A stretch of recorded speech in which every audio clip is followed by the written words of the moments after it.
Дорогой мой Сергей, сын незабвенного Кермена и очень любимый мною Зои.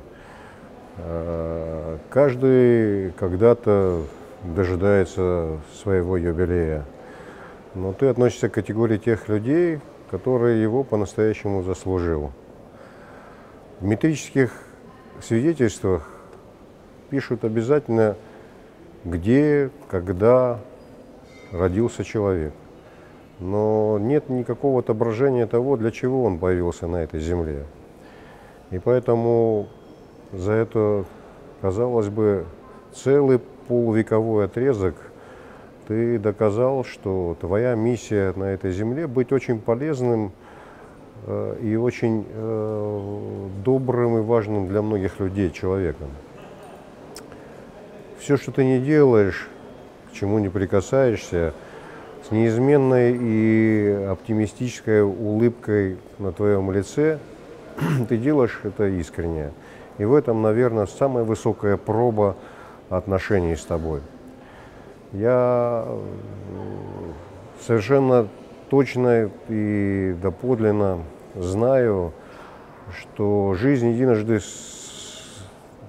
сведшая нас вместе, вряд ли способна теперь еще и разлучить, потому что за это время мы привели к общему знаменателю очень многие взгляды на нее. Мы стали служить одному делу. И для меня большая честь, что ты чтишь меня как одного из близких людей.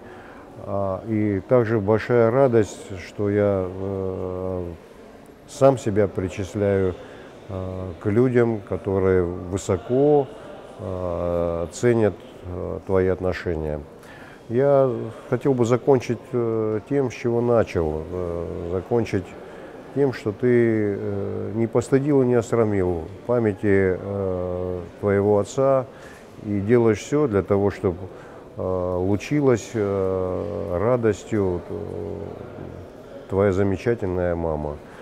Мне кажется, все это помноженное еще на дочернюю любовь и трепетное отношение к тебе, твоей подруги и спутницы Ксении, видимо, и приведет вас к тем важным и ожидаемым результатам. По крайней мере, я точно знаю, что ты навсегда застрахован от главных пороков этой жизни, которыми являются скука, нужда и зависть.